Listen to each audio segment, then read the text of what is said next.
वित्त वर्ष 2024-25 के लिए अंतरिम बजट 1 फरवरी 2024 को संसद में पेश किया जाने वाला है।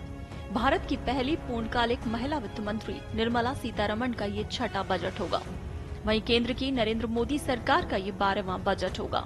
2024 के अप्रैल मई में आम चुनाव होने जा रहे हैं। इसके चलते इस साल 1 फरवरी को अंतरिम बजट पेश किया जाएगा और इस बजट में सरकार केवल 4 महीनों के लिए प्रपोजल्स पेश करेगी।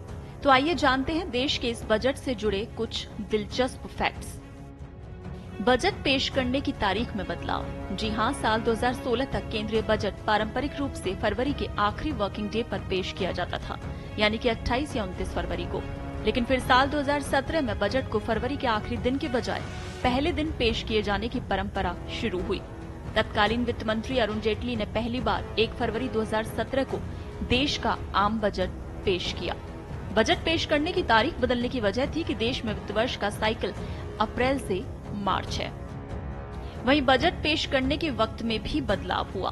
साल 1999 तक औपनिवेशिक परंपरा का पालन करते हुए केंद्रीय बजट शाम को 5 बजे पेश होता था और शाम को बजट पेश करने की परंपरा ब्रिटिश काल से थी।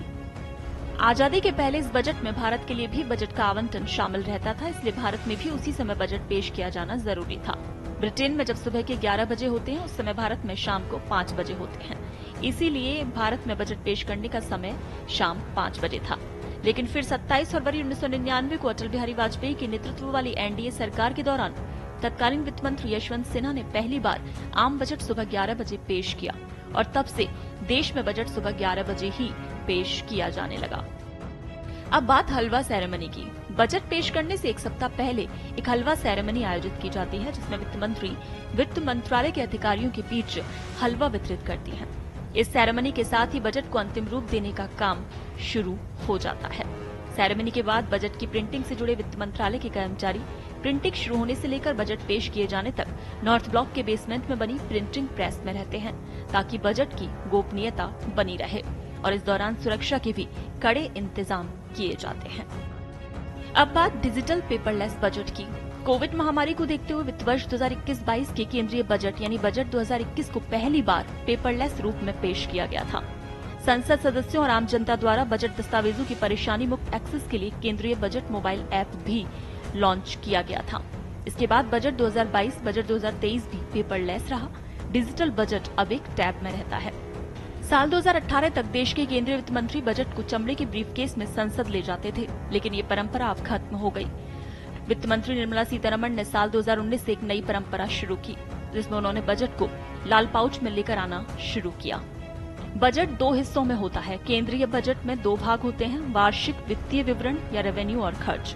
वार्षिक वित्तीय विवरण आगामी वित्त वर्ष के लिए सरकार के रेवेन्यू की समरी होता है, तो वहीं दूसरा हिस्सा, जिसे डिमांड फॉर ग्रांट्स भी कहा जाता है, नए वित्त वर्ष में सरकार कहां खर्च करेगी इसकी रूपरेखा प्रस्तुत करता है।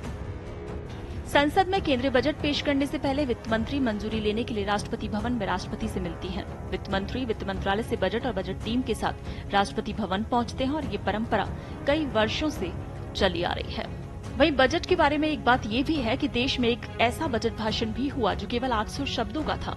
इतना छोटा बजट भाषण हीरू भाई मुलजी भाई पटेल ने 1977 में दिया था और इसे भारत के इतिहास में सबसे छोटा बजट भाषण कहा जाता है।